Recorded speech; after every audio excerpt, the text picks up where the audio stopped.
Halo guys, jadi di hari ini saya, Vinka Afnala, Evelyn dan juga Henry So akan mempresentasikan tentang Principle of Managerial Finance. Oke, jadi ini yang pertama ada Project Cash Flow, yang dimana kalau Project Cash Flow ini didasarkan oleh arus kas tambahan yang muncul karena proyek yang dijalankan. Jadi kita fokus kepada perubahan arus kas tambahan bukan kepada keseluruhan arus kas perusahaan. Secara sistematis, Project Cash Flow dihitung dari Operating Cash Flow dikurang dengan Net Fixed Asset Investment, lalu dikurang dengan Net Working Capital Investment, yang dimana rumus ini akan membantu kita untuk menilai suatu proyek benar-benar menambah nilai bagi perusahaan atau tidak. Selanjutnya ada cash flow kategoris, yang dimana project cash flow tadi itu digrup menjadi 3 bagian. Jadi yang pertama ada initial cash flow, yaitu semua pengeluaran di tahun ke-0 seperti pembelian aset, biaya instalasi, dan juga penjualan aset lama jika ada. Dan ini menunjukkan berapa besar modal awal yang dibutuhkan untuk suatu proyek. Yang kedua ada periodic cash flow, yaitu arus kas operasional tahunan yang mencerminkan kinerja proyek tiap tahunnya. Dan ini biasanya dihitung menggunakan formula OCF. Ketiga ada terminal cash flow, yaitu arus kas di akhir proyek yang berasal dari nilai sisa aset atau salvage value dan juga efek pajak yang mungkin muncul. Lalu di sebelahnya ada expansion versus replacement decision. Jadi untuk expansion project itu cash flow-nya lebih straightforward because everything add is new, dan juga yang kedua ada replacement project but it's more complex. Kita harus membandingkan cash flow if the old asset is kept versus cash flow if the asset is replaced. Oke, di sini ada sunk cost versus opportunity cost. Kalau sunk cost sendiri adalah past expenses yang tidak bisa di-recover. So they shouldn't be included in project decision. Jadi sebagai contoh, misalnya ada mesin yang telah dibeli 3 tahun yang lalu seharga $200.000. Itu termasuk sunk cost karena amount-nya tidak lagi memberikan efek ke keputusan sekarang. Lalu ada opportunity cost adalah manfaat yang hilang ketika perusahaan memilih satu opsi dari yang lain, so they must be counted. So for example, if old equipment could be sold for $42,000, then $42,000 becomes an opportunity cost because the firm lose that cash inflow if it keeps the equipment. Oke, lalu ada install cost of new asset. Kalau install cost ini adalah total cost to get a new asset ready for use. So it includes the purchase price plus any installation or setup expenses. So installed cost itu sama dengan purchase price ditambah installation cost. Jadi seperti dalam contohnya nih, if a new machine cost $350,000 and instalasinya itu $20.000, jadi untuk mencari installed cost-nya tinggal ditambahkan tuh cost machine-nya $350.000 ditambah dengan $20.000, jadinya $370.000. So this full amount become the asset depreciable base. Kita akan bahas tax consequences from sale of old asset. Jadi ketika perusahaan menjual aset lama bisa timbul dampak pajak tergantung pada selisih antara harga jual dan juga nilai bukunya. Nah, jika harga jualnya lebih tinggi daripada nilai bukunya, maka akan terjadi taxable gain. Nah, kalau harga jualnya sama dengan nilai bukunya, maka tidak ada dampak pajak.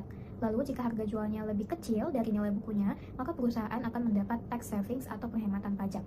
Nah, pajak atas gain itu dihitung dari selisih harga jual dan juga nilai buku, lalu dikalikan dengan tarif pajak. Sementara untuk kerugian, tax savings juga dihitung dari selisih tersebut. Jadi, hal ini penting karena efek pajak langsung mempengaruhi arus kas awal proyek. Secara keseluruhan, untuk memahami berbagai komponen arus kas proyek dan juga dampak pajaknya, sangat penting agar perusahaan dapat membuat keputusan investasi yang lebih tepat dan juga akurat ke depannya. Selanjutnya akan dijelaskan oleh teman saya. Terima kasih. Oke teman-teman, kita akan bahas mengenai gimana kalau misalnya kita menjual aset yang lama. Nah, kita langsung aja ke soalnya biar teman-teman bisa makin paham. Nah, contohnya kita beli mesin 100 juta. Terus depresiasi atau penyusutan nilai aset itu 60 juta. Berarti book value atau harga bukunya itu kan 40 juta. Karena 100 juta dikurangi penyusutan 60 juta jadi 40 juta. Nah, skenario pertama ketika kita jual aset yang lama tadi di bawah book value which is 30 juta, berarti kita kan rugi. Nah, kalau rugi nggak ada harga yang harus kita bayarkan kepada pemerintah, justru kita menanggung kerugian tersebut. Kemudian skenario yang kedua, itu ketika kita jualnya sama dengan book value which is 40 juta, berarti kita no profit sama no loss juga kan. Berarti kalau kayak gitu ya udah pas gitu, nggak ada harga yang harus kita bayarkan juga ke pemerintah. Yang ketiga, ketika kita jual above book value. Nah, ini kita jualnya 70 juta, berarti kita untungnya 30 juta kan. Nah, 30 juta ini nanti akan kena tax yang harus kita bayarkan lagi kepada pemerintah. Taxnya berapa? 20%. Nah, 30 juta dikurangi dengan 20%, hasilnya 6 juta. Nah, 6 juta ini harus kita bayarkan lagi kepada pemerintah. Nah, recapture depresiasi ini harga awal kita kurangi dengan harga jual. Jadi kan 30 juta tuh. Berarti semua total gainnya itu masuk ke recapture depresiasi. Nah, capital gainnya itu 0 karena total gain itu sama dengan recapture plus capital gain. Kemudian ada net working capital. Net working capital itu current asset dikurangi sama current liability. Nah, jadi kalau net working capitalnya positif, berarti perusahaan itu kan butuh uang lebih tuh untuk operasi. Berarti mereka harus mengeluarkan uang terus atau cash outflow. Tapi kalau misalnya net working capitalnya minus, berarti perusahaan kan tidak, maksudnya kayak mereka menjualkan asetnya, karena berarti uangnya masuk lagi ke perusahaan. Itu namanya cash inflow. Nah, kita akan belajar mengenai calculating the initial investment yang akan berhubungan sama NWC tadi. Nah, contohnya nih, kita mau bangun usaha, new mesinnya $500.000. Nanti teman-teman coba baca. Nah, jadi cara kita hitung initial investmentnya gimana? Kita harus total gain dulu. Kita kan ada mesin yang lama. Nah, mesin yang lama ketika kita jual, ternyata dapatnya $210.400. Nah, ketika ada tax juga kan. Nah, kita hitung tax, ternyata ketika semua mesin itu kita hitung tax, kita kurangi, hasilnya $235.816. Nah, kita cara hitung initial investmentnya itu, berarti new machine cost itu 500.000 kurangi dengan yang kita dapetin dari old asset tadi, terus tambah dengan NWC.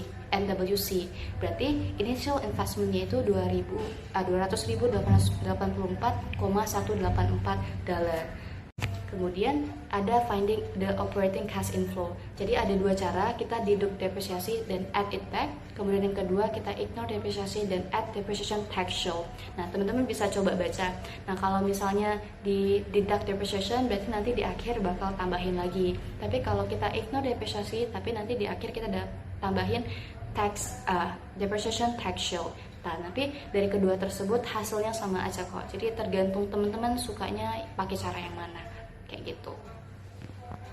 Sekarang saya akan menjelaskan tentang terminal cash flow. Jadi terminal cash flow ini adalah arus kas terakhir yang terjadi pada akhir umur suatu proyek. Arus kas ini biasanya mencakup seluruh arus kas masuk atau keluar yang dihasilkan dari pertama, yaitu menjual aset atau nilai sisa atau salvage value, dan juga membayar biaya pembongkaran dan juga pembersihan, dan juga memulihkan modal kerja atau working capital, dan juga yang keempat adalah tax atau pajak terkait keuntungan atau kerugian dari penjualan aset tersebut, dan juga yang terakhir adalah penyesuaian terhadap aset lama dalam keputusan atau juga replacement. Ini merupakan arus kas besar yang harus dimasukkan ke dalam analisis NPV atau biasanya kita sebut dengan net present value, atau biasa kita yang juga sebut dengan harga nilai sekarang. Sekarang saya akan menjelaskan tentang perbedaan cash flow after tax proceed dan juga change in net working capital atau NWC. Jadi untuk yang after tax proceed ini adalah uang yang diterima dari penjualan peralatan di akhir proyek setelah diperhitungkan pajaknya. Jadi contohnya itu jika ada keuntungan dari penjualan tersebut, jadi mereka harus membayar pajak.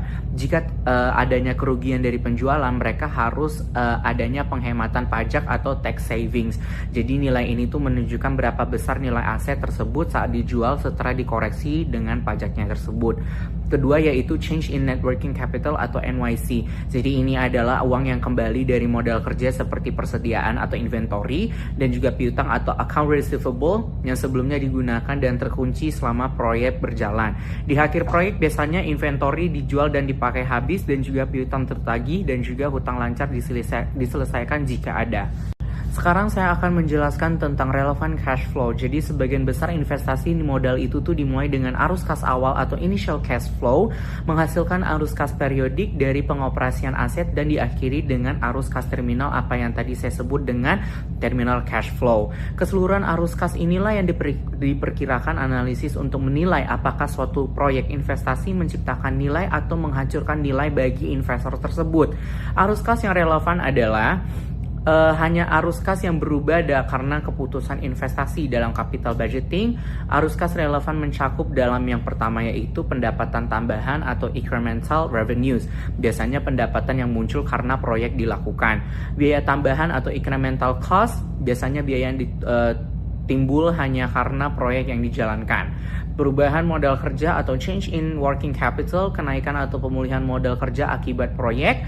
Dan juga yang keempat adalah dampak pajak atau tax effects. Jadi biasanya itu adalah pajak atas pendapatan, penghematan pajak dari depresiasi atau pajak dari penjualan aset. Dan yang terakhir adalah arus kas terminal atau terminal cash flow, nilai jual aset, pemulihan modal kerja, dan juga dampak pajak di akhir proyek. Jadi prinsipnya adalah apapun yang tidak berubah akibat proyek tidak relevan dan tidak akan masuk ke dalam perhitungan.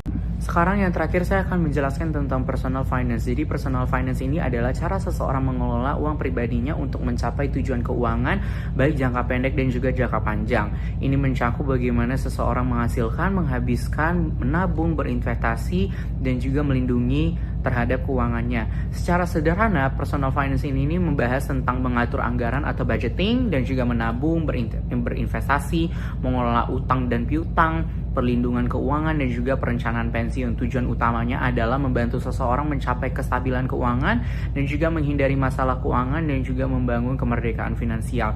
Biasanya contoh-contohnya itu adalah misalnya contoh dengan yang budgeting tadi adalah misalnya contoh gaji kalian adalah 5 juta, jadi 50% itu tuh untuk kebutuhan kewajiban kalian seperti makan, sewa rumah dan juga transportasi, 30% untuk keinginan seperti hiburan, makan di luar, nonton film di bioskop atau anything, 20% untuk tabungan investasi dan juga lain-lainnya.